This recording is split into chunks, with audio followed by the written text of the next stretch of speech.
बिस्मिल्लाहिर्रहमानिर्रहीम। ताहर अशरफ ने फरमाइश की है भी गुड़ वाले चावल बनाए जान। अद्धा किलो चावल, अद्धा किलो गुड़ ते 1 कप घी, 1 अदद लाची, 1 अदद बदाम। मैं लगी हाँ उत्ते पतीला चढ़ाना।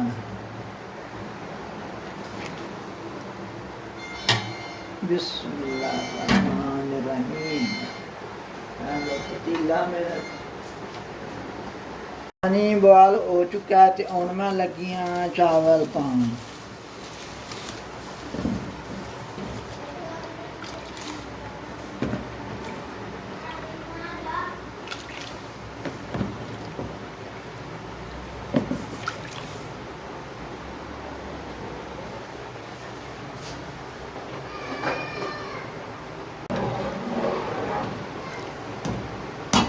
ਹੁਣ 5 ਮਿੰਟ तक साढ़े चावल बॉयल हो जान दे।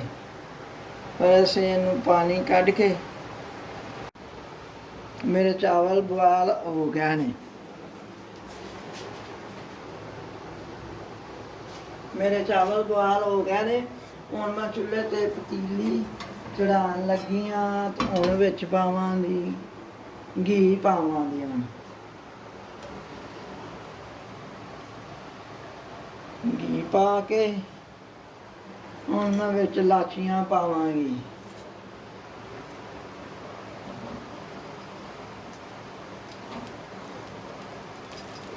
लाचियां पा के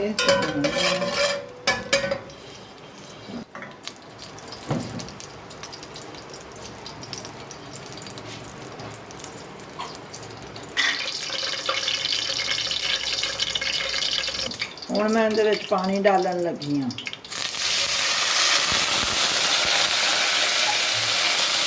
हुण मैं इहदे विच गुड़ डालण लगी हाँ।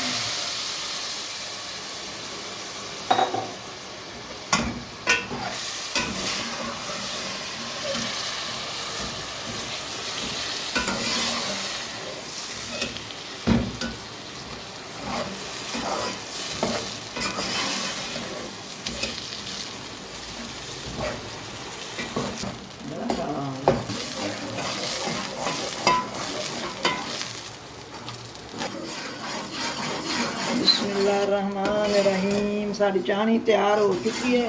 हुण मैं चावल पान लगी हाँ।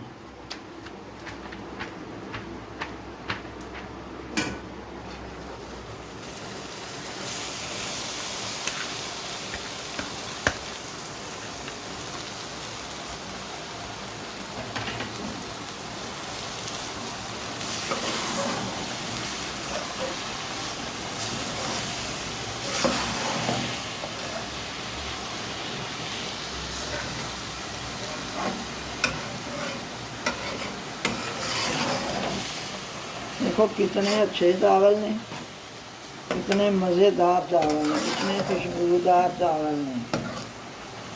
ये ताहर अशरफ की फरमाइश से चावल पकाए गए हैं।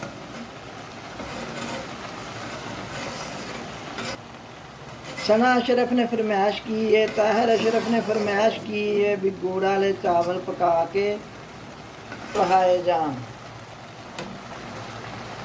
ये उन्होंने फरमाइश ते चावल पक्के ने। तुहानू भी कोई फरमाइश हुण तुसीं मैनूं दसना है अगली वीडियो च किहड़ा खाना तुसीं पसंद करोगे। 5 मिनट बाद इन्हां नूं दम देवांगे। 15 मिनट फिर दम ते पै रहन दे। 15 दिनों बाद 15 मिनटां बाद फिर दम कट्टांगे।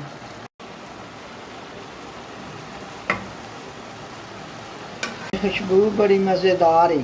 बहुत अच्छे चावल पक्के ने, बहुत मज़ेदार ने। असीं 1 मिनट बाद इन्हां नूं दम लाण लगे हैं।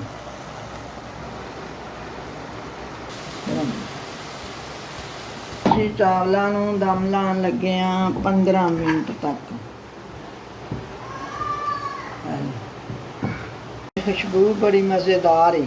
बहुत अच्छे चावल पक्के ने, बहुत मज़ेदार ने। ਅਸੀਂ 1 ਮਿੰਟ ਬਾਅਦ ਇਹਨਾਂ ਨੂੰ ਦਮ ਲਾਉਣ ਲੱਗੇ ਹਾਂ।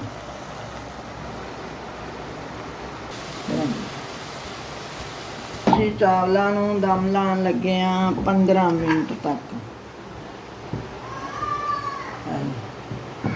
ਮੈਂ ਇਹਨੂੰ ਦਮ ਪੁੱਟਣ ਲੱਗੀ ਹਾਂ। ਚਾਵਲ ਪੱਕ ਚੁੱਕੇ ਨੇ ਤੇ ਦਮ ਪੁੱਟਣ ਲੱਗੀ ਹਾਂ।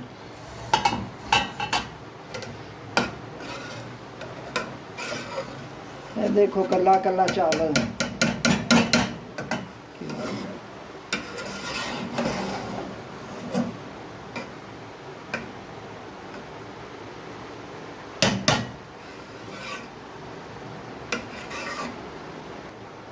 ਸਾਡੇ ਚਾਵਲ ਹੋ ਗਏ ਨੇ ਤਿਆਰ।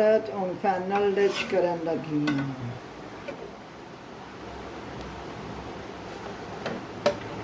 ਚਾਵਲ ਤਿਆਰ ਹੋ ਚੁੱਕੇ ਨੇ।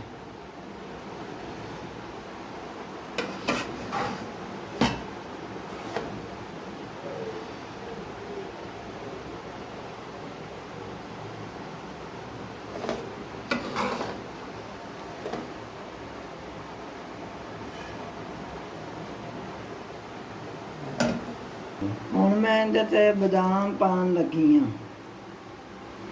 ਚਾਵਲ ਤਿਆਰ ਹੋ ਗਏ ਨੇ। क्या मज़ेदार चावल है, कितनी अच्छी खुशबू चावल छो। तो मेरे चैनल ਨੂੰ ਲਾਈਕ करो तो शेयर करो तो अल्लाह हाफिज़।